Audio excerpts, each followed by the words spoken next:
Dios les bendiga a todos, bienvenidos a esta nueva transmisión, a esta nueva reunión virtual, donde nos gozamos, nos reunimos, adoramos, glorificamos, exaltamos el nombre de nuestro Señor Jesucristo, le damos toda la gloria, toda la honra y toda la alabanza solamente a Él, porque solamente Él es digno, solamente Él es digno de ser alabado, solamente Él es digno de ser glorificado y solamente Él es digno de ser exaltado. Así que muchas gracias por acompañarnos en esta mañana, hoy, mañana de un día muy especial para mí. Gracias a todos los que se están conectando, gracias a todos los que se están enlazando primeramente, antes de decir por qué es un día tan especial para mí. Pero antes de eso quiero agradecerle a todas las personas que ya han venido con nosotros, a los que se unen por primera vez, a aquellas personas que nunca han visto un mensaje nuestro, les damos la bienvenida, les mandamos un abrazo muy grande, esperamos que se sientan muy bien, que se gocen en la presencia de Dios, que aprendamos juntos muchas cosas muy especiales que la palabra de Dios quiere enseñarnos. Ese es nuestro propósito, esa es nuestra alegría y para eso estamos aquí. Entonces les doy la bienvenida a todos ustedes. Le pido el favor que antes de comenzar el mensaje comience a compartirlo, comience a compartir esta transmisión en todos sus medios, para que llegue a todas las personas posibles. Después de que una transmisión está un tiempo aquí en el YouTube o en el Facebook, la gente deja de verla, se vuelve de archivo y ya no rota casi, llega a muy pocas personas, así que le pido que la comparta porque es mucho más fácil llegar a las personas en vivo que llegarle diferido, así que es más fácil que en este momento que usted está viendo la transmisión, otras personas también la puedan ver. Compártala por todas sus redes, dele like, comente, escriba, todo eso hace que el video se mueva muchísimo más, que el video sea visto por muchas más personas. Y recuerden que nuestro propósito y nuestro objetivo es llevar la palabra de Dios a todas las naciones y a todas las personas, a la máxima cantidad de personas posibles. Muchas gracias por eso. Gracias a los que ya han comentado, a los que están comentando, a las personas que han estado con nosotros apoyándonos en este ministerio desde el principio. Ya vamos a cumplir 2 años. Voy a sacar unos fragmentos de video y los voy a dar, fragmentos de las predicaciones, y los voy a lanzar por el Facebook para que también me ayuden a compartirlo y que esos fragmenticos lleguen a más personas, llegue la palabra a más gente, sepan lo que estamos haciendo en Biblia Libre Prédicas en YouTube, nuestro canal Biblia Libre en YouTube, este canal Biblia Libre Prédicas en Facebook, Biblia Libre, el grupo de Biblia Libre, el WhatsApp de Biblia Libre, porque por todo lado queremos predicar la palabra de Dios y llegar al máximo a las personas que necesitan escuchar el Evangelio de Jesucristo. Personas que han estado engañadas por religiones tradicionales o personas que han estado engañadas seguramente por falsas doctrinas que se dicen llamar cristianas, que pasan por cristianas, pero que desafortunadamente no es así. Alguien me dijo la semana anterior, en algunos de los países latinoamericanos se celebraba el Día de la Madre, y alguien me dijo, ¿por qué no felicitaste a las mamás? Yo quiero felicitar a todas las mamás. Les mando un abrazo, nos estamos orando por ustedes, gracias por su bendición y gracias por existir y ser tan especiales. Específicamente quería felicitar a la mía, por eso no lo hice la vez pasada, porque resulta que mi madre querida, madre hermosa, adorada, consentida, te amo mucho, cumple años en el día de hoy. Entonces quiero mandarle un abrazo muy grande a mi mamá. Bueno, no se lo mando, ahorita se lo doy porque está aquí. Así que ahorita le doy ese abrazo, bueno, ya lo hice, ese beso de feliz cumpleaños. eh, y quiero pedirles a ustedes, por favor, que la coloquen en sus oraciones. Mi madre querida es tal vez, o no, tal vez es definitivamente la mujer más importante en mi vida, así que le agradecería a usted, por favor, que me ayude a orar también por ella. Feliz cumpleaños, madre. Te amamos mucho y te queremos tener muchísimos, pero muchísimos años más junto a nosotros. Gracias por ser tan linda, tan especial, tan bonita siempre conmigo, por aguantarme desde chiquitico, por aguantarte a mi hijo también. Gracias por ser una mamá para todos. Dios te bendiga, Dios te guarde. Bien, ahora sí vamos a comenzar, vamos a orar, vamos a darle gracias a Dios. Cierre sus ojitos, incline su rostro por favor y vamos a hablar con nuestro Señor Jesucristo. Bendito Dios y Padre Celestial, te doy muchas gracias en el día de hoy por estar en tu presencia, por permitirnos, Señor, glorificar, exaltar, alabar tu santo, poderoso y maravilloso nombre, por el privilegio que me das, Señor, de poder compartir la palabra con mis amados hermanos que al otro lado de esta pantalla están viendo esta transmisión, a las personas que están en YouTube, en Facebook, a las personas que comparten esta transmisión, bendíceles, Señor. A las personas que por primera vez están viendo uno de estos mensajes, háblales, tráeles una palabra distinta, una palabra diferente, Señor, diferente a lo que siempre han escuchado seguramente en sus iglesias tradicionales o a lo que siempre han escuchado en falsas doctrinas, que les dice simplemente lo que quieren escuchar. Aquí no queremos decir lo que la gente quiere escuchar, aquí queremos decir lo que tú hablaste por medio de la Escritura y confrontándolo con la palabra misma, porque es la palabra la que interpreta la palabra. Así que muchas gracias, Señor, por el privilegio y el honor que nos das de poder estar en tu presencia. En el día de hoy colocamos el tema que vamos a trabajar, que hemos venido trabajando. Te pedimos que nos hables, que nos enseñes y que nos ilustres cada vez más de una mejor manera todas las cosas. En el nombre del Padre, del Hijo y del Espíritu Santo. Amén. Muy bien, mis hermanos queridísimos.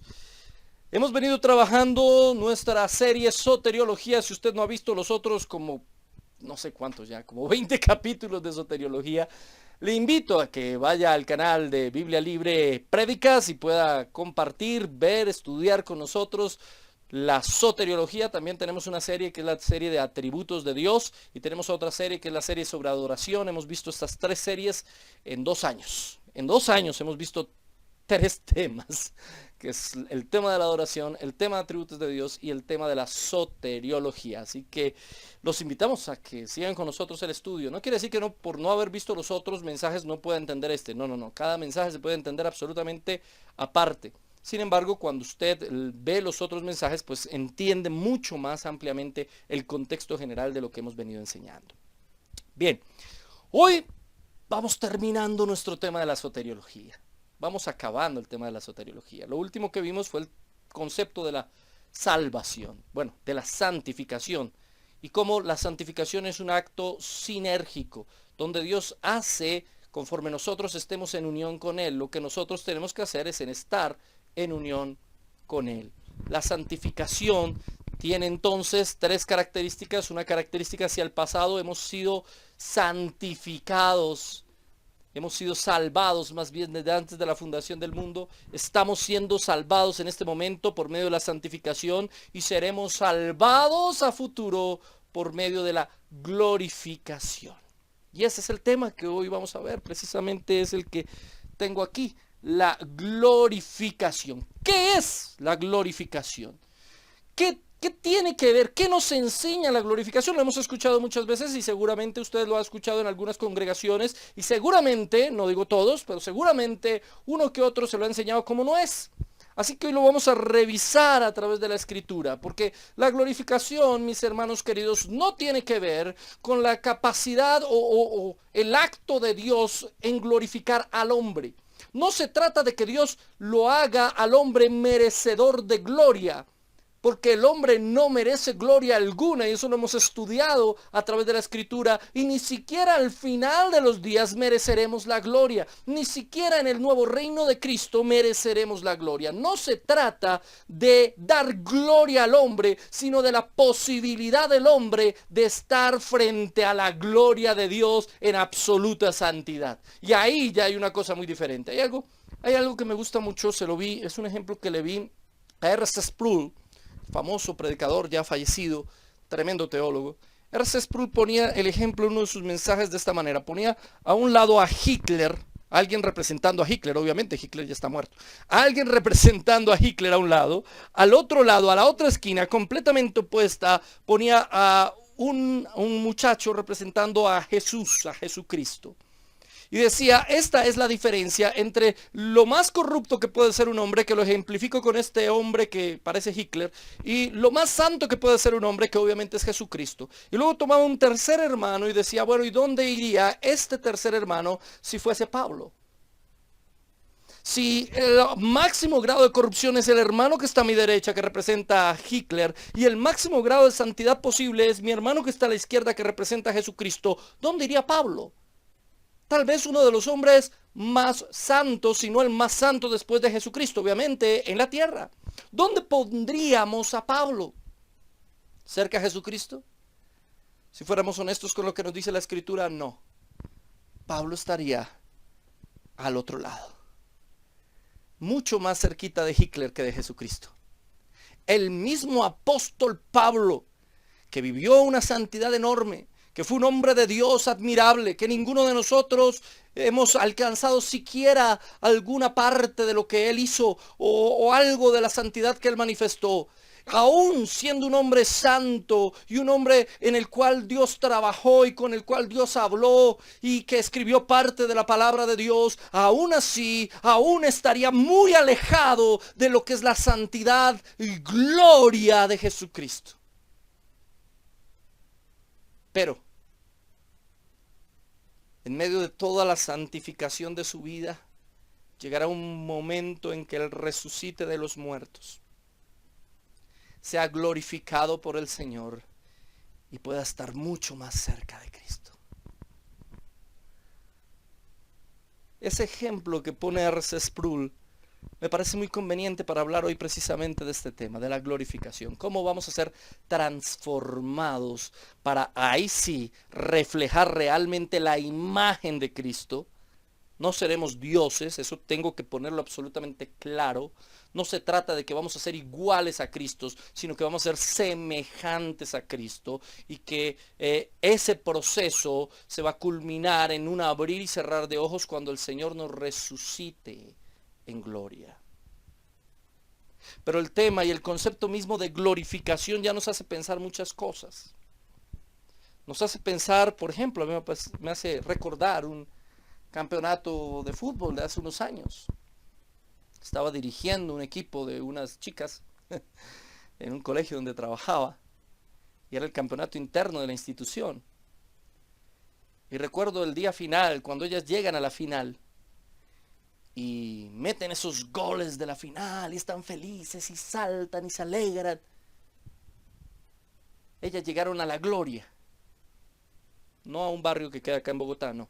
Ellos llegaron a la gloria, a la máxima meta, al final de toda su carrera. Habían tenido partidos muy duros, encuentros muy difíciles, pero al final obtuvieron el premio y saltaban y brincaban y se gozaban y se alegraban porque habían obtenido el galardón final. Pues hermanos queridos, eso es la glorificación.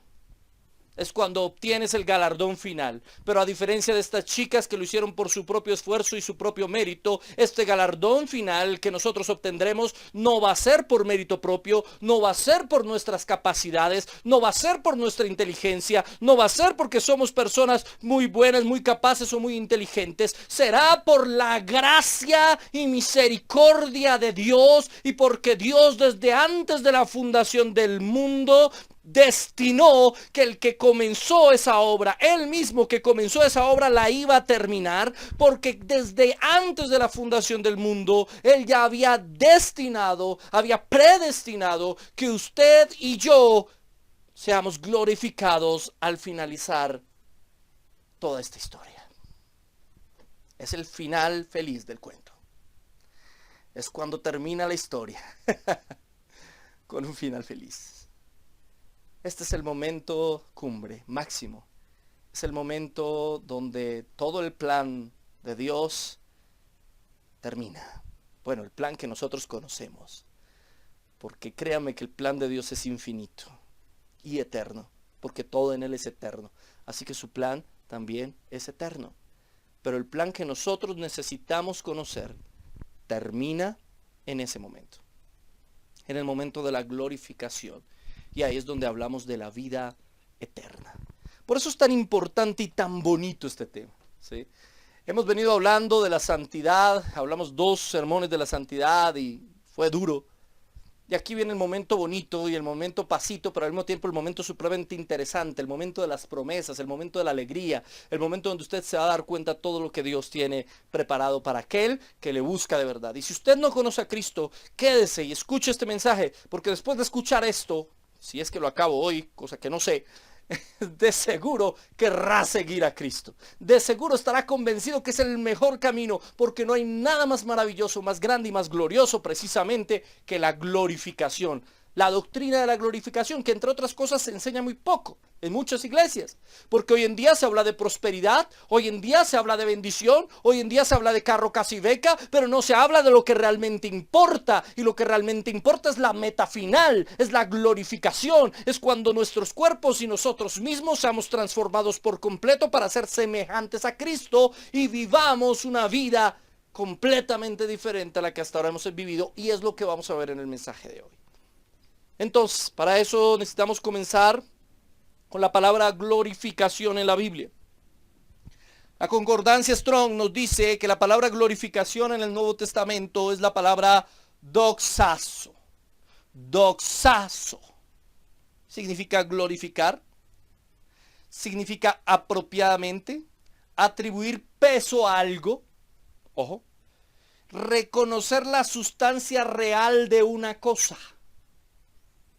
Esto nos da mucha luz, porque cuando hablamos simplemente de glorificar, nos imaginamos simplemente recibir la gloria de la fama, de la fortuna o del triunfo, pero es mucho más que eso. Es reconocer un peso, una sustancia real de algo. Es cuando la sustancia verdadera de aquellos que hemos creído en Cristo se manifiesta en nosotros mismos. Es cuando se atribuye nuestra verdadera naturaleza, surge nuestra verdadera naturaleza. Y tenemos que volver a Romanos 8:30. Ya hemos hablado de Romanos 8:30, pero es inevitable volver a Romanos 8:30, porque aquí es donde termina todo el proceso. Mire lo que dice. Y a los que predestinó, a estos también llamó. Eso lo vimos. Él nos conoció. Eso está en el versículo 29. Luego nos predestinó. Luego a estos también llamó, nos llamó. Un llamado interno, no solamente el externo. Y a los que llamó, a estos también justificó. Y ahí hablamos de la fe, y ahí hablamos del arrepentimiento, y ahí hablamos de la conversión. Y a los que justificó, a estos también glorificó. Fin del cuento. Ahí termina la historia. Y esta palabra glorificó es doxazo. Pero déjenme analizar el texto, porque el texto lo da es como un hecho, no como una posibilidad. No solamente en el griego, sino en el español. No necesitamos siquiera ir al idioma original, aunque cuando usted va al griego original, de la misma manera encuentra que es hecho. Está hablando de algo que es inevitable. O sea, a los que predestinó, a los que conoció, predestinó. Y conocer no está hablando de ver el futuro, sino está hablando de tener una relación con unas personas que van a existir. A ellos ya los conoció, a nosotros ya nos conoció desde antes de la fundación del mundo. Ya tiene una relación, ya sabía que iba a tener una relación con nosotros. No solo sabía eso, sino que lo había definido. Porque recuerde que Dios está fuera del tiempo y del espacio. Así que el pasado y el presente son al mismo tiempo para Dios. Él es el eterno presente. Él no está mirando hacia el futuro, ni siquiera está recordando el pasado, porque el futuro y el pasado son al mismo tiempo para Dios. Así que por tal motivo, nada, absolutamente nada, sorprende a Dios. Y esto cambia toda nuestra visión, toda nuestra concepción de quién es Dios y de cómo trabaja Dios con los hombres. Ahora, a esos que conoció predestinó, y es algo que está diciendo no como una opción, sino como un hecho. A los que conoció predestinó, y a los que predestinó llamó, y a los que llamó a esos justificó, y a los que justificó los glorificó. No está diciendo a los que conoció tal vez los justifique, o tal vez los predestine, y a los que justifique tal vez los glorifique, de pronto los glorifica. No. Está hablando de hechos. A los que conoció, predestinó, y a esos llamó, y a esos justificó, y a esos glorificó. Y quiero reafirmar que ese glorificó está en pasado. ¿Cómo así? Si todavía nuestros cuerpos no han sido glorificados. ¿Cómo así que el glorificó está en pasado? ¿Qué me quiere decir con eso, mi hermano? Quiero decirle, hermano querido, hermano amado, que la glorificación tiene dos aspectos. Un aspecto futuro y un aspecto presente. Es más, podríamos hablar de una glorificación en sentido pasado, porque recuerde que el tiempo para Dios no existe.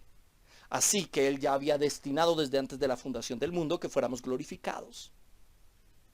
Y en este momento usted, que cree en Jesucristo y ha nacido de nuevo, tiene la seguridad y la convicción de que será glorificado. No es una opción, no es una posibilidad, es una realidad. ¿Y cómo hace Él esa realidad? Pues porque nos preserva, nos cuida. No es por mi mérito, no es porque Él me haga a mí tan apto que yo sea capaz de guardar mi salvación. No, es porque Él nos guarda para ser salvos. Porque destinó y definió que íbamos a ser salvos, así que nos guardará.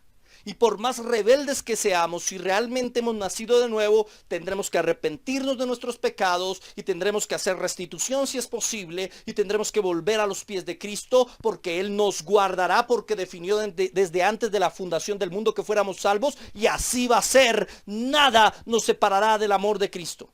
Recuerde ese texto de Romanos. ¿Quién nos separará del amor de Cristo? ¿Quién nos separará del amor de nuestro Dios? Ni lo alto ni lo profundo, ni ángeles, ni potestades, ni principados. Nada nos podrá separar del amor de Dios que es en Cristo Jesús, Señor nuestro. Así que usted ya es un glorificado en potencia. Usted ya es un glorificado en potencia. En acto, no es que ya esté glorificado. Porque usted y yo tenemos pecados todavía y vivimos en esta carne corruptible, y más adelante miraremos lo que habla Pablo sobre eso. Pero vivimos en un cuerpo pecaminoso, caído. Así que aún no somos glorificados, pero seremos glorificados y tenemos la seguridad que así va a ser. Él va a preservarnos en su mano, va a guardarnos, va a guiarnos, porque el que comenzó la buena obra la terminará. Él la va a terminar. Él no deja cosas a medias, ya lo hemos hablado antes. Entonces, ya somos glorificados en potencia. No hay nada que impida que un nacido de nuevo sea glorificado. No hay nada en el universo que impida que Dios nos vaya a glorificar si hemos nacido de nuevo. Si hemos nacido de nuevo, efectivamente seremos glorificados. Y si caemos en pecado, y si nos equivocamos, y si nos alejamos de Dios, Dios hará lo que tenga que hacer para santificarnos. Recuerde los medios de santificación. Dios nos santifica por medio de su palabra, el entendimiento, la razón, el corazón y los actos. Y también nos santifica por medio de las dificultades, de las pruebas de la vida. Las cosas que nos pasan y que Dios permite, y cuando Dios ejerce disciplina sobre nosotros, nos santifica. Todo eso es Dios guardándonos, todo eso es Dios guiándonos, todo eso es Dios permitiéndonos una sola cosa, y es que nosotros le busquemos para estar en comunión con Él y así llegar a lo que vamos a llegar inevitablemente, que es la glorificación. Entonces, en un sentido, la glorificación es en potencia ya, y ya somos glorificados. Por eso lo habla Pablo en pasado en Romanos 8:30. A los que justificó, a sus glorificó. A los que justificó, a esos también glorificó. Quiero que miremos Juan 6:39 al 40, por favor. Juan 6:39 al 40. Y esta es la voluntad del Padre, el que me envió, que todo lo que me diere, que de todo lo que me diere, no pierda yo nada, sino que lo resucite en el día postrero. ¿Cuál es la voluntad del Padre? ¿Y aquí qué tipo de voluntad está hablando? ¿A qué tipo de voluntad se refiere? ¿A una preceptiva o a una decretiva? Es un precepto que todo el mundo, es un mandamiento que todo el mundo que Jesús tiene se salve. No, es un decreto de Dios que los que están en las manos de Cristo seamos salvos. Así que estaba hablando de la voluntad decretiva de Dios. Y es la voluntad del Padre, el que me envió, que todo lo que me diere, no pierda yo nada, sino que lo resucite en el día postrero. Y aquí está haciendo un énfasis importante en la resurrección de los postreros días. Porque ahí, mi hermano querido, será la glorificación, en la resurrección. Y esta es la voluntad del que me ha enviado, que todo aquel que ve al Hijo y cree en Él tenga vida eterna, y yo le resucitaré en el día postrero. Vuelve Jesús a enfatizar que el que cree en Él ya tiene, no tendrá vida eterna, o es una posible vida eterna. Porque si Él ya nos dio vida eterna, es eterna desde el principio. Así que no podemos decir, yo tengo una vida eterna, pero mañana no, porque mañana caigo en pecado y entonces ya perdí mi salvación. Entonces no era eterna la vida que tenía. Si usted tiene vida eterna, entonces no pierde la salvación, continúa con su salvación, y aunque peque, Dios hará lo que tenga que hacer para que viva en santidad, porque la santidad es un efecto inevitable de la conversión. Todo eso es lo que hemos visto en las clases anteriores. Y lo resucitaré en el día postrero. Muy bien. Entonces, en conclusión, la glorificación es la conclusión de la santificación que se manifiesta en la resurrección de los muertos. Ahí está nuestra definición básica. Hay otras definiciones de diccionarios, de teólogos, de manuales de teología, etcétera, que son más complejas, pero quise resumirlo de la manera más sencilla posible. La glorificación es la conclusión de la santificación que se manifestará en la resurrección de los muertos. Algún día seremos santificados, bueno, en medio de nuestro proceso de santificación, algún día seremos glorificados, transformados por Cristo. Romanos 8, 22 al 23, porque sabemos que toda la creación gime a una y a una está con dolores de parto hasta ahora. ¿Por qué tomo Romanos 8, 22 al 23 para comenzar a explicar esto? Porque resulta que la glorificación no es solamente para los seres humanos. Mire lo que dice Romanos 8, 22 al 23. No solamente los seres humanos seremos glorificados, sino que toda la creación está a punto de dar a luz una nueva creación. Porque sabemos que toda la creación gime a una, como una mujer que está a punto de dar a luz, que tiene gemidos de dolor. Y a una toda, completa, al unísono, y a una está con dolores de parto hasta ahora.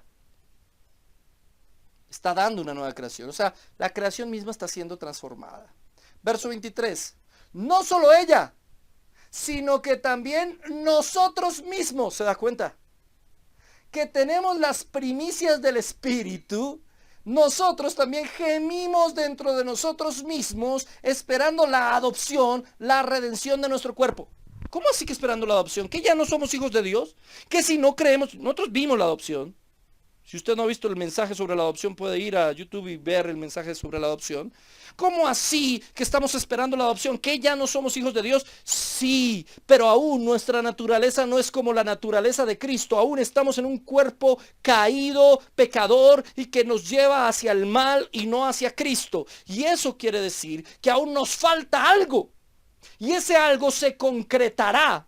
Aunque ya somos hijos de Dios, al mismo tiempo esa adopción se hará absoluta y total en el momento en que nuestra naturaleza cambie y sea semejante a la naturaleza de Cristo. Y entonces todo será completo. Y entonces ya miraremos qué es lo que pasará entonces. Entonces miren cómo el verso 22 y el verso 23. Devolvámoslo acá. Romanos 8:22 nos habla de la creación que gime y Romanos 8:23 nos habla de nosotros que gemimos. ¿Sí?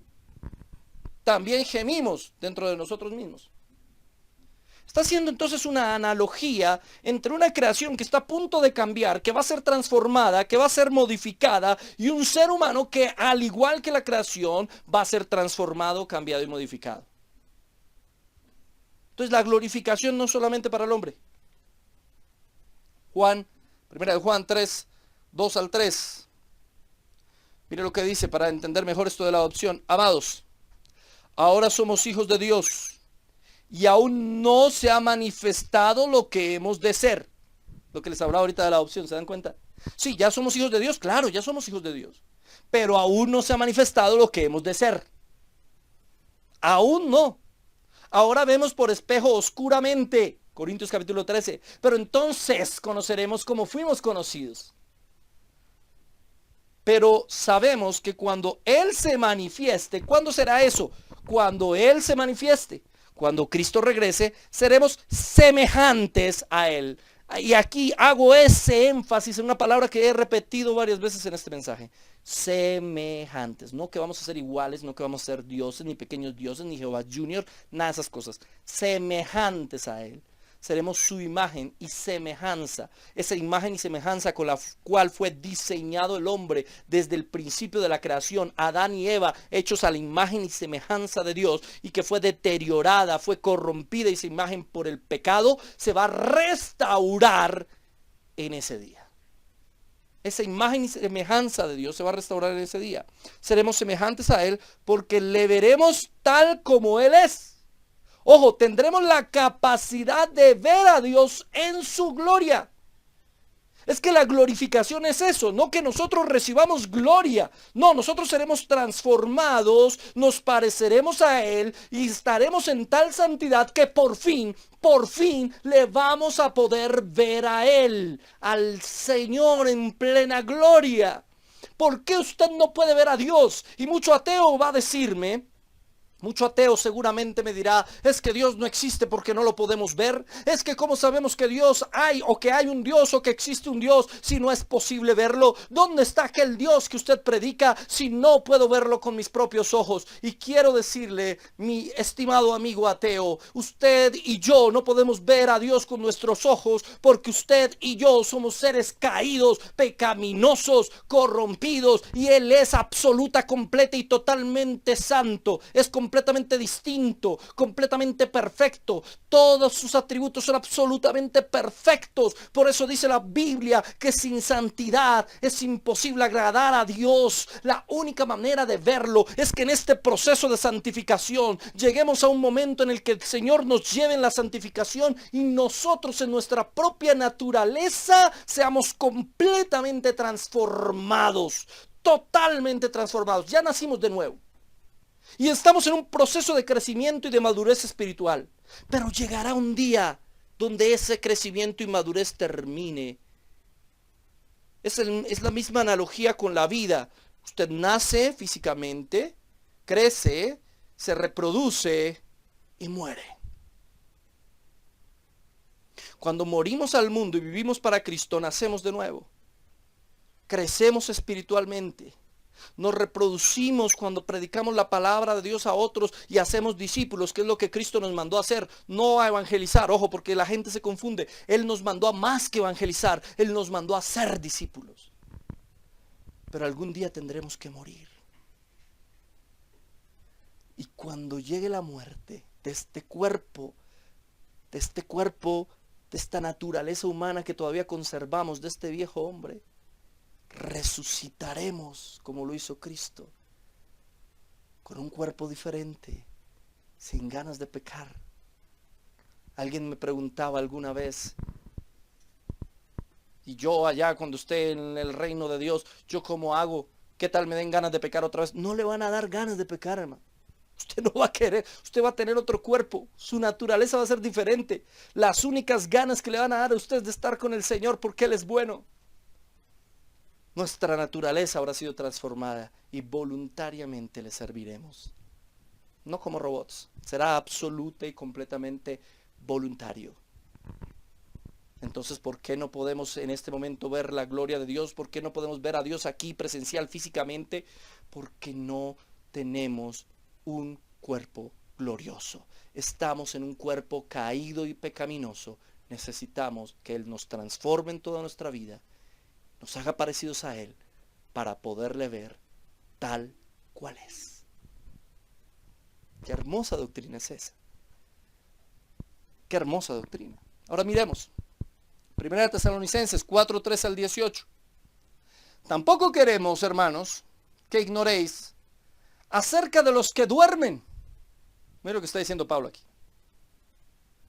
Estaba escribiendo a los tesalonicenses. No quiero que ignoren esto, de los que duermen. Y cuando habla de duermen, muchas personas toman ese duermen para referirse, para decir que es que las personas cuando se mueren están dormidas, que no están ni en el paraíso, ni en el infierno, en el castigo eterno, por decirlo de alguna manera. No están ni en el Hades ni en el paraíso, sino que duermen, están dormidos y creen en que las almas duermen cuando mueren. Pero eso es antibíblico, y no solo antibíblico, sino esta es una doctrina ortodoxa histórica. Es decir, si usted cambia esta doctrina, usted ya está en una herejía. Creer que las almas duermen es históricamente una herejía, y usted lo puede comprobar.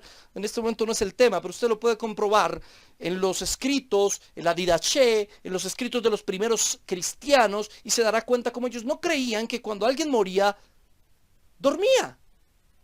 Eso haría mentiroso a Jesús cuando está ahí al lado del hombre en la cruz y le dice, de cierto te digo que hoy estarás conmigo en el paraíso. Le está hablando en tiempo presente porque Jesús estaba en carne, así que le dice, hoy estarás conmigo en el paraíso. Eso haría una mentira a la historia de el rico y Lázaro, que no es, entre otras cosas, una parábola, porque además las parábolas jamás mencionaban nombres propios, y en este caso Jesús está mencionando un nombre propio. Y si ese hombre Lázaro no hubiese existido, entonces Jesús estuviese mintiéndonos al decir que era Lázaro. Pero la parábola de Lucas 16 del rico y Lázaro nos demuestra que las almas no duermen, que en el momento en el que morimos vamos o a la gloria del Señor, allá la salvación, aunque no hemos sido glorificados todavía. Ojo, ya después miraremos esa diferencia. O mis hermanos queridos, a la condenación. Cuando Pablo usa dormir, es un género literario, es una manera de escribir, una forma de dar a entender que están muertos. Para los que estamos en la tierra duermen, pero ellos en sí no duermen. Pero ¿por qué Pablo utiliza duermen? Porque él está hablando de sus cuerpos físicos. No está hablando de sus almas. Está hablando de sus cuerpos materiales. Por eso dice, no quiero que ignoren sobre los que duermen.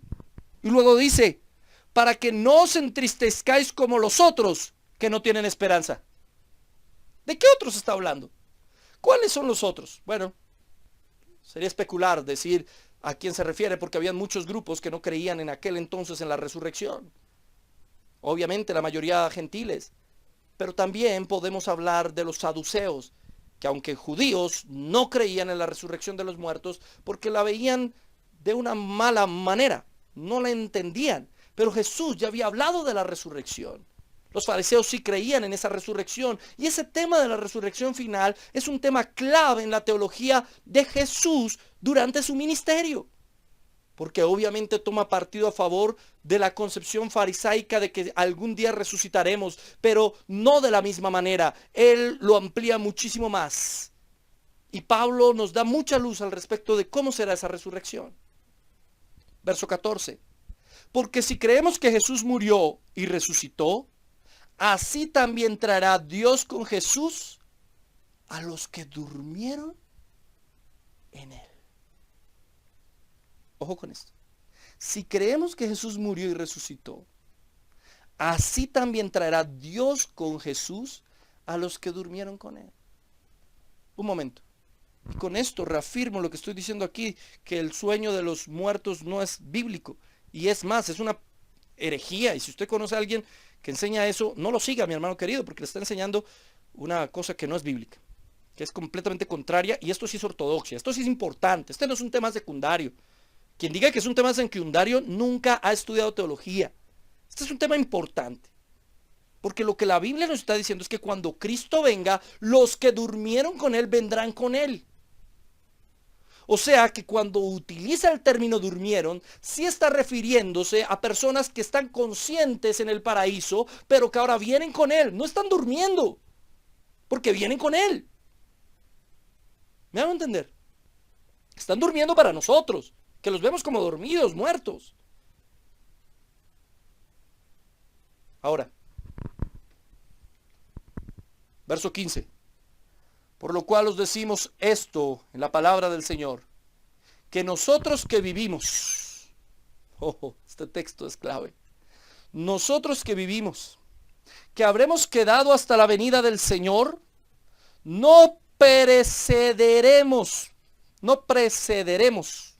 a los que durmieron. Ojo con esto. Y quiero notar algo importante en el versículo 15. Pablo está diciendo que nosotros los que vivimos. Un momento. Pablo se murió y Cristo no regresó. ¿Acaso Pablo estaba dando una profecía? ¿Acaso la profecía de Pablo de que Jesús resucitaría, o vendría más bien, volvería, porque ya había resucitado, que Jesús volvería y que él estaría vivo para eso, le falló? No, no es así. No es que Pablo esté dando una profecía en este versículo. Lo que Pablo está escribiendo es una confianza. O sea, Pablo, hace 2000 años, estaba convencido de que Cristo regresaría mientras él estuviera vivo. Era algo que él no sabía en sí. Él no lo sabía porque Jesús mismo fue claro, nadie sabe el día ni la hora en que él va a regresar. Solo el Padre, ni siquiera los ángeles en el cielo saben. Solo el Padre. Así que Pablo entendía esto muy bien. Y aún así estaba convencido que su regreso, su venida, sería pronta. Él está esperando que Cristo regrese. Él está esperando ese momento y dice ahí, nosotros, se incluye, los que vivimos, se incluye como alguien que va a estar vivo, que habremos quedado, él pensaba que iba a quedar acá, hasta la venida del Señor. No precederemos a los que durmieran. No, primero van a ser ellos, los que durmieran, porque va a pasar algo con los que durmieran. ¿Sí? Si Pablo se incluye, y Pablo pensaba que mientras él estuviera vivo, Cristo iba a regresar, ¿cómo debiera entonces ser la actitud del cristiano? Todo cristiano debe estar convencido de que Cristo va a regresar. Es más, todo cristiano debe estar convencido de que Él viene pronto. Ustedes quienes me conocen, quienes han visto los videos, saben que yo no soy de los alarmistas. Yo no hago alarma, ni hago escándalo por nada de esto. No soy de los que ahorita están diciendo que están marcando con la marca de la bestia, porque creo algo diferente alrededor de eso. Tampoco soy de los que creen que en esta situación de crisis mundial, todo esto es el fin del mundo. No, pero creo que Cristo viene pronto. Estoy convencido que Cristo viene pronto. Si Pablo creía que Cristo vendría mientras él estaba en esta tierra, ¿cómo yo no voy a creer que Cristo va a venir y que puede venir ya mismo? Ahora, aquí entramos a una polémica grandísima. El problema no es creer que Cristo va a volver. Todos los cristianos ortodoxos creemos que Cristo va a regresar. Si hay alguien que le diga a usted que no va a regresar, entonces no es cristiano. El asunto es cuándo.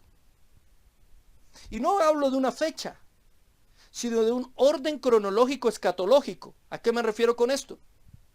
En el orden de las cosas, de las señales antes del fin y de las cosas que sucederán en el fin de los tiempos, ¿en qué momento vendrá? ¿En cualquier momento, en este mismo instante, antes de la gran tribulación? Porque no estamos en no, olvídese, no estamos en la gran tribulación. Todavía no. ¿A mitad de la gran tribulación, 3 años y medio ahí? ¿O en la final trompeta, cuando toda la pase y la gran tribulación pase, ahí vendrá Cristo? Bueno, ese sí es un tema terciario. Escúcheme bien. Ese sí es un tema terciario. No tenemos suficiente luz para definir totalmente. Por eso hay predicadores que prefieren no tocar el tema. Tocan el tema de que Cristo regresará. Tocan el tema de que seremos arrebatados por Él. Y es lo que sigue diciendo Pablo. Verso 16. Porque el Señor mismo, con voz de mando, con voz de arcángel y con trompeta de Dios, descenderá del cielo, y los muertos en Cristo resucitarán primero. O sea, ellos no van a venir como almas, sino que van a ser transformados, van a resucitar, su cuerpo se transformará, y al resucitar como Cristo resucitó de la misma manera, se encontrarán con Él. Mire lo que sigue diciendo. Luego nosotros que vivimos, los que hayamos quedado, seremos arrebatados juntamente con ellos en las nubes para recibir al Señor en el aire. ¿Quiénes serán arrebatados? ¿Solo los vivos? No. También los que resucitaron. Mire lo que dice Pablo. Los que vivimos, los que hayamos quedado, seremos arrebatados. Los que vivimos y los que ahí uno podría pensar que los únicos que van a ser arrebatados serán los que estén vivos. Pero no es eso lo que dice. Dice que resucitaron. Y luego dice, seremos arrebatados juntamente con ellos en las nubes. Con los que resucitaron. Para recibir al Señor en el aire. Todos recibiremos al Señor en el aire. Y así estaremos, ¿cuánto tiempo? Siempre con el Señor. Siempre. Desde ese momento no dejamos de estar con el Señor. Estaremos siempre, físicamente, presencialmente. Y ya vamos poco a poco a entender ese siempre. ¿Y cómo es posible? ¿Que acaso no estamos ya con el Señor? ¿Que acaso Cristo no ha estado siempre con nosotros? ¿Que acaso Él no es presente por medio del Espíritu Santo? E incluso Él mismo es presente en todas las cosas de la creación. ¿Por qué aquí dice que ahí es cuando estaremos siempre con Cristo? ¿Qué es lo que quiere decir?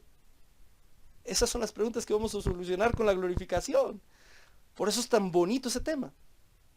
Ahora, esto, lo que llamamos el arrebatamiento, la doctrina del arrebatamiento, también es una doctrina ortodoxa. El que predique en contra del arrebatamiento es un hereje.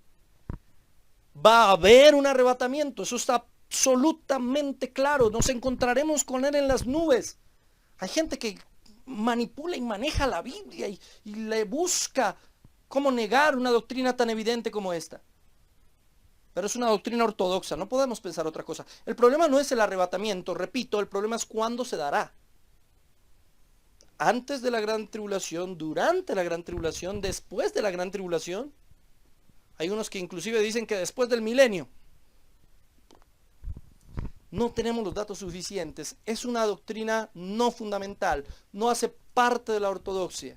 Algunos dicen que en la trompeta final, y la trompeta final será el final de todas las cosas. Otros dicen solo hay un arrebatamiento, solo hay una venida de Cristo. Cristo viene en las nubes y nos encontramos con Él ahí y bajamos a reinar. Son los post-tribulacionistas. Bajamos con Él.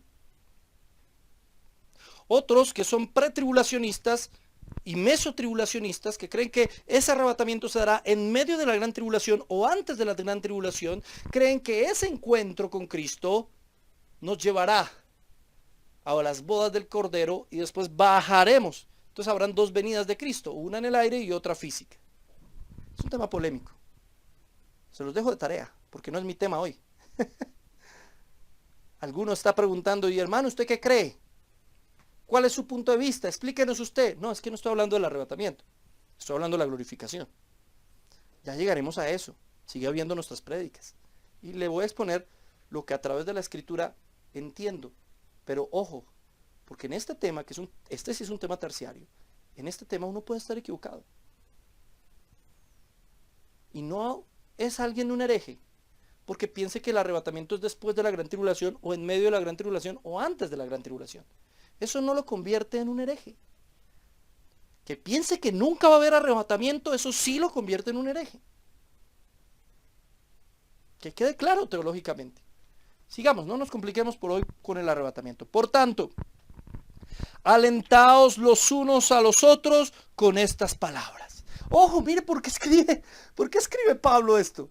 ¿Cuál es el propósito de Pablo al escribir todo esto del arrebatamiento y que nos encontraremos con Cristo y los muertos en Cristo resucitarán primero y luego juntos iremos a encontrarnos con Él en las nubes? Porque eso nos anima, porque eso nos motiva, porque sabemos que hay una meta final, porque sabemos que algún día resucitaremos y volveremos a encontrarnos con Él. Y tenemos que tener la misma actitud de Pablo, creer que eso es algo que puede darse ahora mismo, mientras estamos vivos, que podemos experimentarlo nosotros, es algo cercano. Él no lo ve como algo lejano, él no lo ve como 2000 años después. Y han pasado 2000 años y no ha sucedido. Pero él se veía como, no como de aquellos que iban a resucitar, no, él se veía como aquellos que iban a estar vivos. Y es interesante eso. Entonces hay dos momentos de cambio en todo esto. Primero, los muertos resucitarán y serán transformados en un abrir y cerrar de ojos. Resucitarán y su cuerpo será transformado. Es decir, ese cuerpo va a ser un cuerpo distinto a este cuerpo. Va a tener unas características distintas, pero siguen siendo ellos. Por eso resucitan. Y sí van a tener un cuerpo. No es que resuciten en alma o en espíritu. No, resucitan el cuerpo. Tienen un cuerpo, pero ese cuerpo es reconstruido, reconfigurado, rediseñado por Dios. Es un cuerpo distinto, es un cuerpo glorioso. Ojo, y como resucitan, entonces los vamos a ver. Todos nos vamos a ver. Luego dice, los vivos serán arrebatados y transformados junto con ellos, obviamente. El dilema no es si habrá o no un arrebatamiento, sino cuándo será.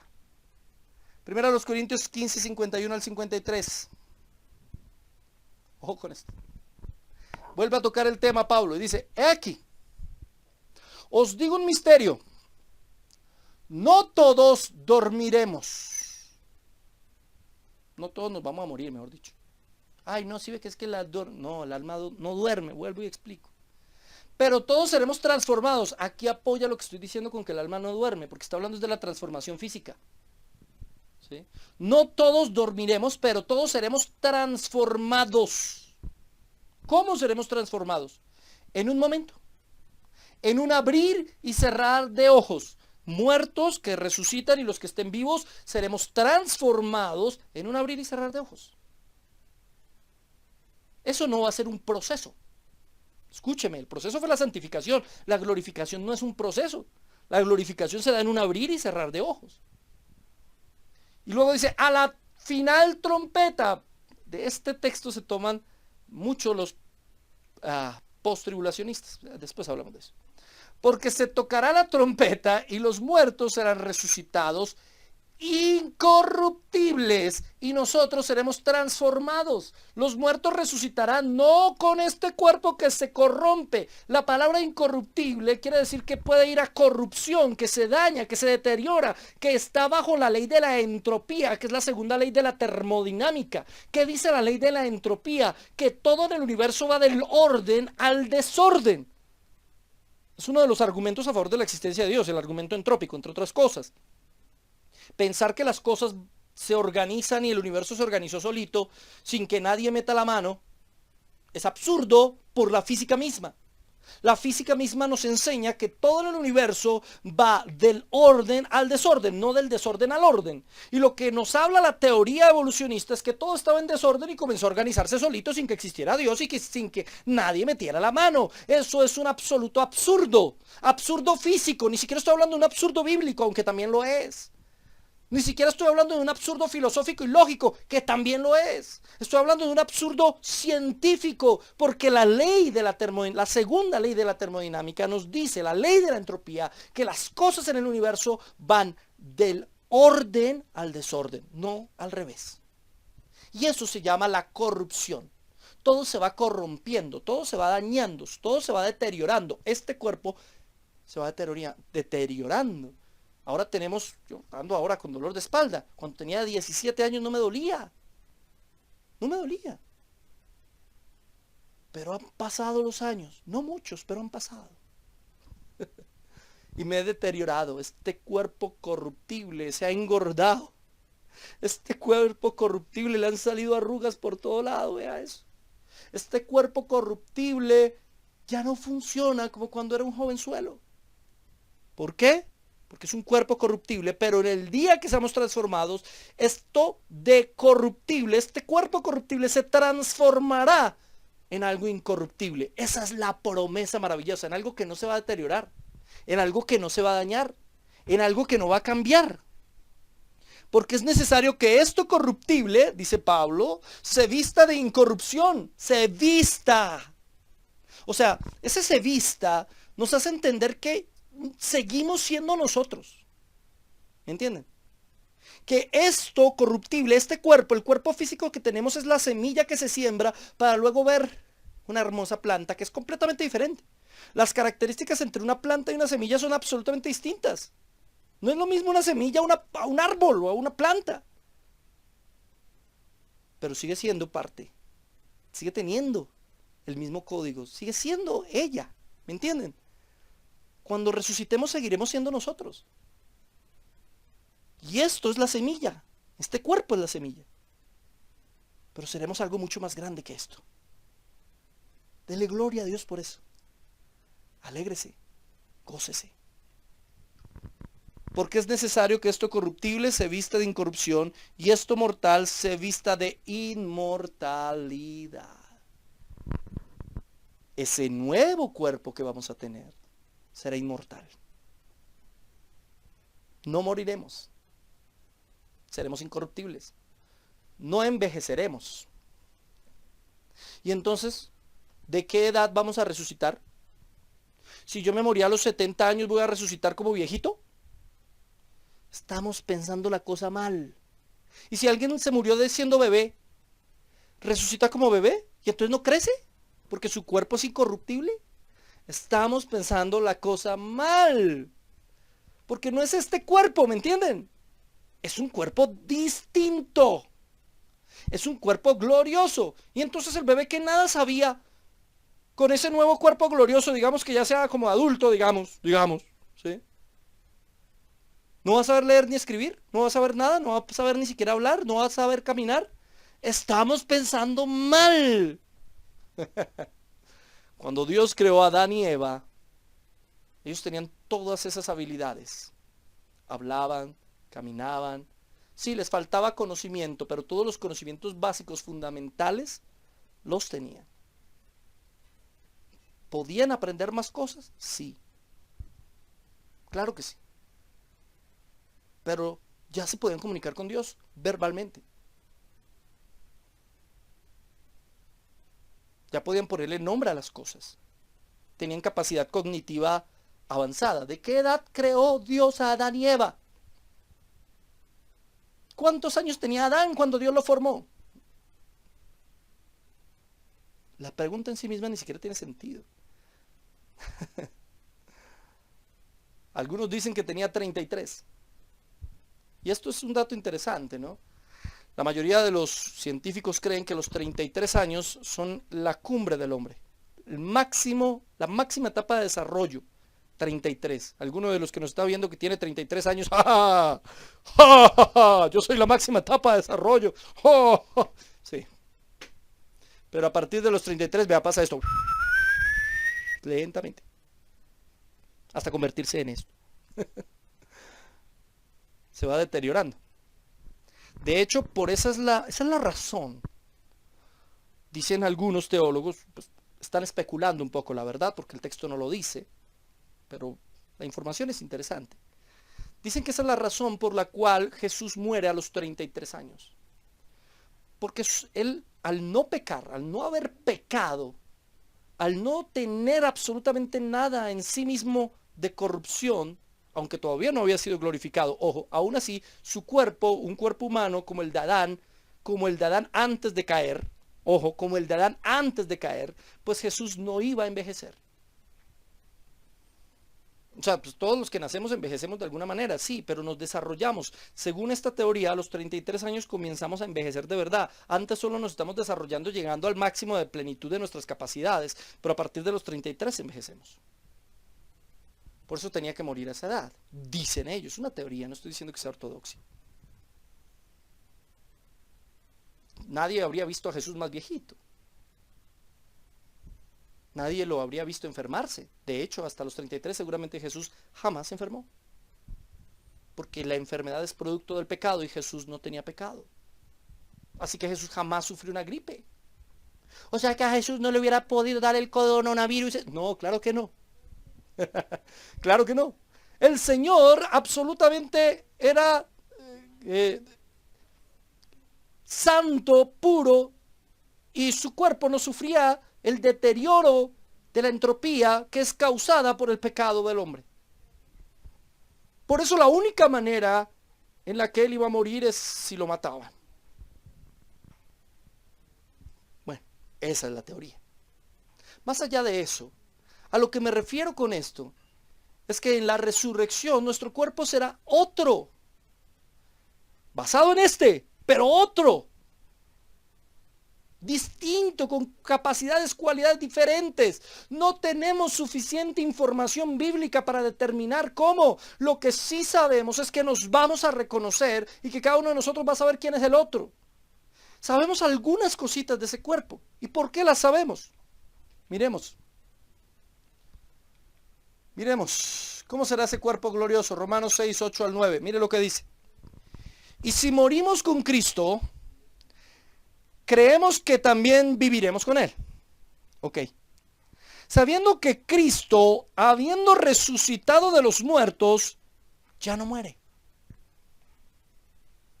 ¿Por qué? Porque tiene un cuerpo glorioso. Él resucitó con un cuerpo diferente. Él es la primicia en todo. Él fue el primero en morir y resucitar con un cuerpo glorioso. Es la primicia en eso y nosotros también lo experimentaremos.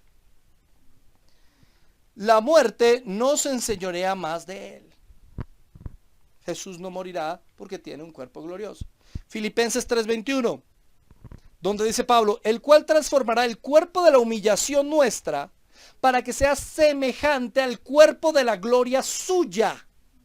Ojo, aquí no está hablando de algo físico. Nosotros, este cuerpo, que es un cuerpo de humillación, que es un cuerpo de pecado, que es un cuerpo caído, se transformará, Dios lo transformará en un abrir y cerrar de ojos, en un cuerpo semejante al de Cristo, para que seamos semejantes al cuerpo de la gloria suya, por el poder con el cual puede también sujetar a sí mismo todas las cosas. Él mismo por su poder lo hará. Ese cuerpo será nuestra morada final.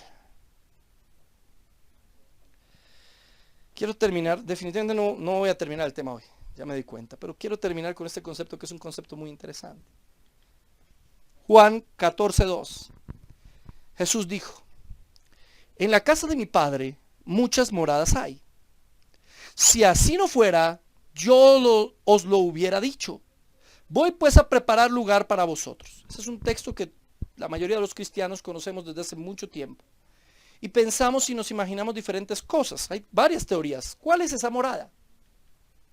Hay 3 teorías fundamentales sobre la morada. Primero, hay gente que dice son mansiones en el cielo. Él va a construir, Jesús se fue, se murió, resucitó con un cuerpo glorioso y se fue con su cuerpo glorioso a construir, echar ladrillo allá para construir unas mansiones gigantescas en el cielo donde todos los que hemos creído en Él viviremos por la eternidad. Esa es una teoría. ¿Sí? Eso tiene sus problemas. Primero, el cielo es un lugar espiritual, está en una dimensión diferente a la nuestra. Pensar que en una dimensión distinta a la nuestra hay mansiones, literalmente hablando, casas o edificios, calles de oro y mar del cristal, pues, pero la Biblia dice que hay calles de oro y mar de cristal. Sí, pero hay que entenderlo dentro de la tipología, de los tipos y sombras bíblicos, sobre todo en el libro de Apocalipsis, de lo que asemeja, de lo que quiere dar a entender. No literalmente, no podemos hacer una lectura literal de muchos pasajes, porque todo es metafórico. Así que no es que hayan edificios en el cielo, calles de oro y un mar cristalino. ¿Para qué mar? Entonces estamos pensando que el cielo es como una tierra pero grandota. ¿No qué es? Hay que entender mucho mejor todo lo que quiere decir eso. Todo lo que nos narra, entonces dicen algunos criticando esta posición, todo lo que nos narra la Biblia sobre la ciudad celestial, sobre las moradas celestiales, todo eso nos está hablando de otra cosa. Es tipología. Ah, no, pero es que en el cielo nos está, bueno, digamos que no son ladrillos ni bloques ni nada de eso. Unos lugares en el cielo, porque el cielo es como un templo gigantesco, que el tabernáculo de Dios, ¿cierto?, que es semejante al tabernáculo que había en la tierra. Entonces en ese tabernáculo aquí en la tierra habían unas habitaciones especiales que ubicaba a la gente en cada lugar dependiendo de su labor. Entonces en el templo, en el tabernáculo aquí en la tierra, los porteros tenían una habitación cerca a la puerta. Los sacerdotes tenían una habitación cerca al lugar santo que les permitía acceso fácil. Así, lo que nos está hablando es de que nos da lugar y nos da acceso. Todo eso es especulación. ¿Cómo comprobamos eso? Estamos especulando con el texto. Estamos imaginándonos cómo es el cielo. Y la Biblia no especifica eso. Hay una segunda teoría. Esas mansiones no son en el cielo, porque nuestra eternidad, dicen ellos, finalmente no será en el cielo, serán en la tierra. Después hablaremos de la eternidad. Entonces, las mansiones son en la Nueva Jerusalén, en la ciudad santa, que va a bajar del cielo, como dice el Apocalipsis, y va a estar aquí en la tierra. Y esas habitaciones quieren decir el lugar de autoridad que nosotros vamos a tener en esa nueva ciudad, en ese nuevo orden mundial que va a instaurar Jesucristo, donde nosotros vamos a tener herencia de la tierra. ¿Suena bonito? Puede ser. Puede ser. Sin embargo, esas moradas celestiales, vistas tan literalmente, vistas como lugares o vistas como posiciones de poder o autoridad, pues no es realmente lo que yo veo a través de la Biblia. Por eso estoy más de acuerdo con la tercera posición. Y ya voy a argumentar por qué. Ese lugar, esa morada celestial, es el cuerpo glorioso y transformado que Dios ha preparado para nosotros. Voy a preparar lugar, no es preparar un sitio, un edificio, una casa. Preparar lugar es prepararles ese cuerpo diferente que van a tener, que les voy a dar en un abrir y cerrar de ojos y donde ustedes morarán por siempre. Esa es la tercera teoría. ¿Y de dónde saca usted eso, hermano? Porque a mí siempre en la iglesia me enseñaron es que Jesús estaba preparando una casa para mí en el cielo, una mansión celestial. De hecho, la versión King James creo que dice eso. Miremos de dónde lo saco. Juan 14:2. Nuevamente, en la casa de mi padre muchas moradas hay, y si no fuera así, yo lo hubiera dicho. Voy pues a preparar lugar para vosotros. Lugar, ¿sí? Morada. La palabra morada. Primero, en la casa de mi padre, ¿cuál es la casa del padre? ¿El cielo es la casa del padre? ¿Cuál es la casa del padre? ¿No se habían preguntado eso? En la casa de mi padre muchas moradas hay. ¿Dónde mora Dios? ¿En el cielo? ¿El cielo es la casa del padre? ¿Que acaso Dios no es más grande que el cielo mismo? ¿Cómo podría Dios morar en el cielo?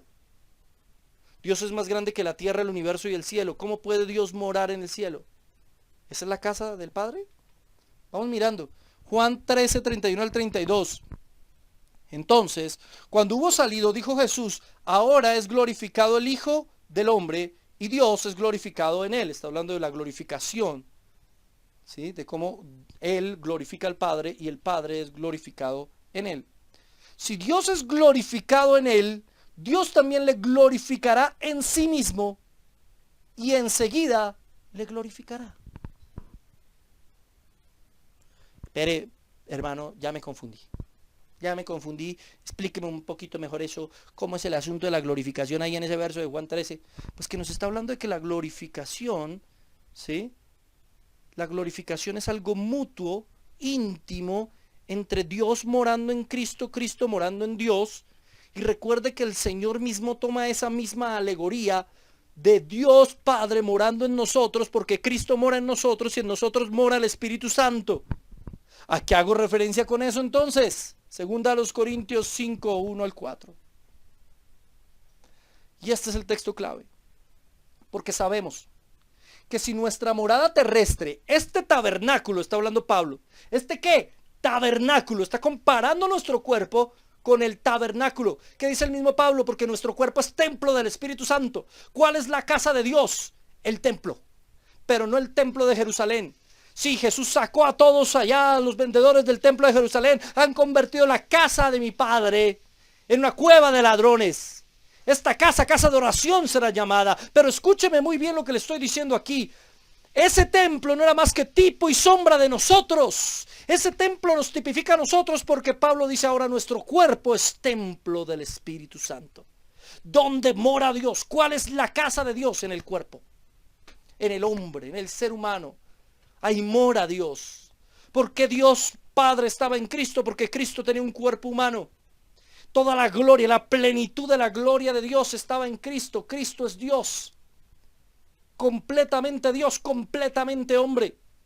Por esta razón es que Pablo aquí nos habla de que en este momento estamos en una morada terrestre, un tabernáculo.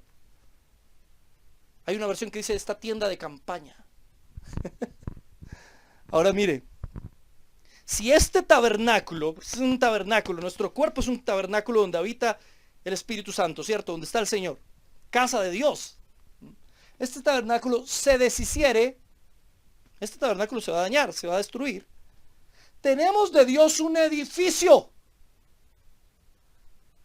una casa no hecha de manos, eterna en los cielos.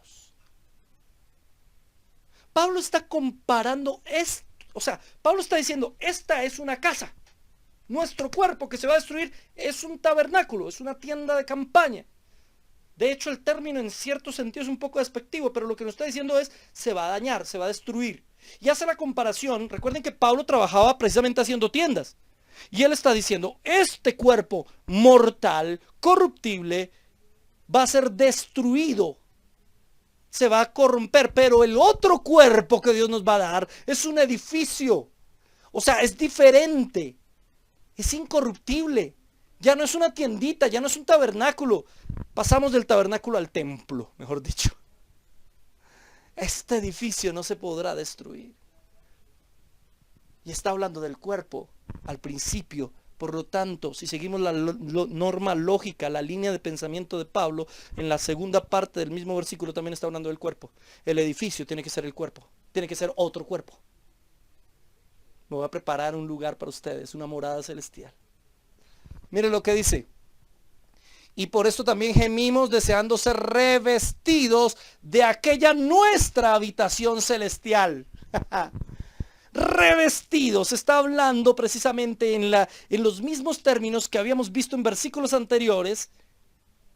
Ahora los está tomando aquí para decir que esa casa celestial será ese nuevo cuerpo con el cual seremos revestidos. La morada que Jesús fue a hacer entonces no es un lugar físico, ni son unas posiciones de poder que ocuparemos aquí en la tierra. Eso me parece especulación. A mí me gusta interpretar la Biblia con la Biblia misma. Y cuando veo esto que dice Pablo, tengo que encontrar que Pablo está hablando precisamente del cuerpo glorioso. Es el lugar que Jesús se fue a preparar para nosotros. Es un cuerpo glorioso y maravilloso. Este tabernáculo corrompido, corruptible, será destruido, pero Él tiene preparado un edificio. O sea, en la comparación algo mucho más grande y maravilloso. Verso 3. Pues así seremos hallados, vestidos y no desnudos. Así seremos hallados vestidos y no desnudos. O sea, ese edificio, por lo tanto, no es un lugar, porque aquí está hablando de que nosotros mismos estamos revestidos, nuestra alma, nuestro ser está revestido con un nuevo cuerpo. Porque también asimismo los que estamos en este tabernáculo, vuelve a coger la misma analogía, gemimos con angustia porque no quisiéramos ser desnudados. ¿Quién quiere morir? ¿Quién quiere que este cuerpo se destruya? Gemimos con angustia porque no queremos eso, sino revestidos para que lo mortal sea absorbido por la vida. Lo mortal sea absorbido por la vida. ¿Se da cuenta la comparación? Es que es imposible no encontrar una analogía entre lo que Pablo está diciendo en 2 Corintios 5 a las moradas celestiales que Jesús prometió ir a preparar para nosotros. Pero es evidente que en 2 Corintios 5 Pablo nos está hablando del cuerpo glorioso, de ese cuerpo diferente, de ese cuerpo distinto y maravilloso. Juan 14:23, respondió Jesús y le dijo: el que me ama mi palabra guardará, y mi Padre le amará, y vendremos a él y haremos morada con él. Moraremos con él, viviremos en él y con él. Ese morar es la palabra moné, es la misma palabra de Juan 14:2.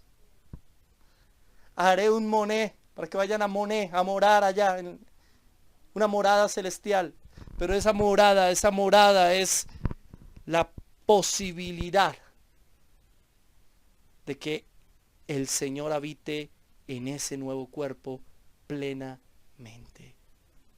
Es decir, ese nuevo cuerpo glorioso nos da la posibilidad, como lo vimos ya anteriormente, de entrar delante de la gloria del Señor y verle tal cual es. Por eso estaremos siempre con Él. Porque así como ahora tenemos las primicias del Espíritu, recuerde eso. En este cuerpo tenemos las primicias, los primeros frutos del Espíritu. En este cuerpo apenas permite que el Espíritu Santo more en nosotros y lo contristamos y etcétera. No dejamos que el Espíritu Santo tome control completo y Dios va haciendo la obra y finalmente es imposible no dejarlo porque Él lo va a tomar. Pero eso es porque este cuerpo es corruptible, pero en la resurrección este cuerpo no será así y Él morará todavía en nosotros. Ojo, es que nuestra existencia no será separada de Dios, así como ahora el Espíritu Santo mora en sus hijos. En la resurrección, ahora sí, morará plenamente en nosotros, guiará nuestros pasos, mirará el Señor todo nuestro ser y nosotros en un cuerpo que no es corrompido, caído y pecaminoso, pues nos gozaremos, deleitaremos y por eso dice la Escritura, estaremos por siempre con el Señor. Jesús dijo, donde yo esté, ustedes van a estar. ¿Y por qué? Dejemos de verlo tan físicamente, tan humanamente, pues porque ese cuerpo será un cuerpo como el de Cristo cuando resucitó. Y en ese cuerpo, sin corrupción, sin pecado, pues la gloria de Dios se va a manifestar en nosotros todo el tiempo. ¿Qué podría impedir que la gloria de Dios se manifieste en ese nuevo cuerpo? Nada ni nadie. Por eso estaremos siempre con el Señor. Puede que el Señor en su cuerpo resucitado, porque el Señor está sentado a la diestra del Dios Padre en ese cuerpo glorioso, porque Él ascendió, Él fue al cielo mientras estaba aquí en ese cuerpo glorioso. Y allá fue a sentarse a la diestra de Dios Padre. Y ese es el mismo cuerpo que va a regresar. Porque ese cuerpo sí puede estar delante de Dios. Ese cuerpo puede estar en los cielos o en la tierra. Ese cuerpo no es corrupto. Jesús tampoco lo era, pero estaba en un cuerpo humano, era 100% humano. Ahora sigue siendo 100% humano, pero es humano en un cuerpo glorioso. Y manifiesta toda la magnificencia de Dios en ese cuerpo glorioso. Cuando nosotros estemos en ese cuerpo glorioso, entonces la veremos tal cual es. Entonces no habrá obstáculo alguno para estar delante, cara a cara, frente a frente con el Señor. Para sentir su presencia, para caminar con Él, caminar todos los días con Él. No como en el Antiguo Testamento, ¿recuerda usted? La Biblia dice que nadie podía ver al Señor. ¿Por qué? Porque su gloria y santidad eran tan grandes que el que viera al Señor moriría. Moisés pudo ver un destello de su gloria, y con ver un destello de su gloria quedó tan iluminado que la gente no podía verlo. Pues en ese cuerpo glorioso no será así, porque todos podremos verlo. Todos podremos estar con Él. Esa morada celestial será el cuerpo transformado y glorioso que Dios nos dará con Él, el cual tendremos unidad continua y eterna con Dios. En ese cuerpo glorioso es tan importante que a veces no le damos la importancia, porque esa morada celestial, ese cuerpo glorioso es lo que nos permite y nos permitirá estar siempre con Cristo, siempre con el Señor, siempre con Dios. Es el que nos permite realmente ser semejantes a Él. Es el que nos permitirá tener intimidad con Él. Es el que nos permitirá mirarlo a los ojos. Hace unos años compuse una canción que se llamaba Cenaré contigo. Esa canción decía: sé que algún día cenaré contigo. Estarás a la cabeza de la mesa mayor. Tu palabra profunda llegará hasta mi oído. Y ante tu presencia cantaré esta canción. Y podré estar contigo a solas. Me llevarás a mi habitación. Y luego decía: y navegar en el mar de tu mirada, y contigo hablar sin decir una palabra, sentir volar mi corazón al cumplir el sueño más grande, estar contigo, Jesús. No hay meta más grande. No hay objetivo más maravilloso. No hay objetivo superior. Podremos morir hoy y estar en el paraíso, pero todavía no le vamos a ver tal cual es. Solo le veremos tal cual es después de resucitar, tener ese cuerpo diferente y glorioso. Ahí, hoy quienes están muertos, están con el Señor en cuanto a que están en el paraíso, protegidos por el Señor, pero no le ven tal cual es. Aún no. Necesitan ese cuerpo glorioso. Algún día estaremos allá. Seremos transformados. Tendremos ese cuerpo glorioso y maravilloso y le veremos. Y cumpliremos el más grande de los sueños de todos aquellos que realmente hemos nacido de nuevo, y es mirarle a los ojos y navegar en el mar de su mirada y sumergirnos en su presencia y saber que aunque no le estemos viendo, podríamos irnos al extremo de la tierra donde no esté físicamente el cuerpo glorioso de Cristo, pero sabemos que seguimos con Cristo y estamos siempre con Él, porque su presencia se manifestará en ese nuevo cuerpo que nosotros tenemos en toda su plenitud. En toda su plenitud.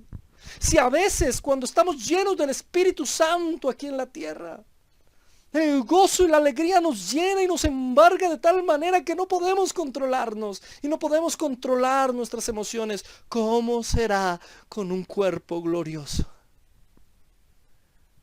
¿Cómo será con ese cuerpo? ¿Cómo sentiremos esa manifestación de Cristo en nosotros? ¿Cómo podemos sentir la plenitud de Dios caminando con nosotros todos los días de la vida, de una eternidad, caminando con nosotros por doquier, por donde quiera que estemos, porque ahora estamos en Él y Él en nosotros? Plenamente. Estaremos juntos plenamente y por la eternidad. Yo no soy cristiano para vivir bien aquí. Yo no soy cristiano para tener carro casi beca. Yo no soy cristiano para que Dios me sane mis enfermedades. Yo no soy cristiano para tener siquiera esperanza, que es bonito y está bien, pero no soy cristiano para eso. Yo soy cristiano para algún día sentir la plenitud de mi Señor acompañándome todos los días de la vida. Y saber que jamás dejaré de sentirla. Sentir a Cristo en mi ser, completo y totalmente. Si lo que ahora siento son primicias, no me imagino lo que será en ese momento con ese cuerpo glorioso. Si lo que ahora siento del Espíritu Santo son las arras, no me imagino la herencia. Estar con Cristo por la eternidad, esa es la herencia, en ese cuerpo glorioso, sentirlo por siempre, vivirlo por siempre, convivir por siempre. Por eso jamás volveremos a estar solos. En ese cuerpo glorioso no existirá la soledad. Hoy me pasé del tiempo, pero no llegué ni a la mitad del tema. Pero quiero terminar diciéndote que anheles ese momento y que le des gracias a Dios por ese instante, porque nunca más habrá dolor, soledad o tristeza, porque la plenitud de Dios te acompañará por siempre, porque serás semejante a Cristo, porque seremos inseparables en ese nuevo cuerpo glorioso. Cierre sus ojos e incline su rostro. Ay, mi Señor, mi Dios, en este mundo tan difícil me he sentido solo tantas veces. En este cuerpo corruptible, Señor, he sufrido tanto y he luchado. Hambre, dolor, tristeza, angustia, agonía. Con este cuerpo pecaminoso a veces se contrista tu espíritu y hay momentos en que hasta dudo de mi propia fe y de que tú estés conmigo. Pero sé que llegará el día en que seamos uno contigo y tú con nosotros, aunque independientes a la vez, pero al mismo tiempo tú morando con nosotros y nosotros sintiéndote todos los días de nuestra vida, sin reservas, sin restricciones, sin limitantes, contemplando la gloria eterna y maravillosa de tu magnificencia, Señor. ¿Qué más puede pedir un cristiano? Dios, para eso soy cristiano. Cuán triste evangelio es el que le predican a aquellos que solamente buscan riquezas y gloria y fama, fortuna y tranquilidad en esta tierra. Qué limitado pensamiento, qué pequeña visión, porque cuán grande es la glorificación final cuando podamos estar en tu gloria, en tu eternidad y sentirla en nosotros. Cuando podamos ser transformados de esto corruptible a algo incorruptible y podamos estar por la eternidad inseparables contigo. Nada se puede ni se podrá comparar jamás con ello. Por eso, Señor, te doy muchas gracias. Y te pido que ojalá puedan entender, mis hermanos queridos, esto que han escuchado en el día de hoy. Tal vez sea nuevo para muchos, tal vez muchos jamás lo habían siquiera escuchado, porque de estos temas en las iglesias comunes no se habla. Hoy en día se habla solo del éxito, de la prosperidad, del dinero y de la riqueza, pero de la glorificación con Cristo, de eso no se habla, ni siquiera se entiende. Si se entendiera, se vería completamente diferente el cristianismo. La meta final es lo que importa. ¿Qué tesoro más grande puede existir? Por eso el Señor dice, no se hagan tesoros en la tierra, donde la polilla y el orín los corrompe. Háganse el tesoro en el cielo. Ese será el especial tesoro, esa casa nueva, esa nueva casa que tendremos. No este tabernáculo corruptible, sino ese templo incorruptible que durará por la eternidad. Esa es la morada celestial. Gracias, mi amado Dios, porque algún día estaremos cara a cara y frente a frente tú y yo. Y será lo mejor, lo mejor. En el nombre del Padre, del Hijo y del Espíritu Santo. Amén. No llegué ni a la mitad del tema y bueno, les pido disculpas por haberme alargado tanto. Gracias por haberme acompañado, gracias por haber seguido este mensaje. Gracias por seguirnos en el canal Biblia Libre. Comparta, dele like, comparta este mensaje también. Y ojalá que haya salido con una visión diferente y con alegría de saber lo que nos espera. Porque esto es lo que tiene que producir esta palabra. Un gozo de lo que realmente debemos gozarnos nosotros. Lo que realmente importa en el cristianismo. La eternidad con Él. Dios los bendiga, Dios los guarde. Y sigan con nosotros. Saludo para todos, pongan sus oraciones, sus peticiones ahí. Sigan con nosotros en Biblia Libre.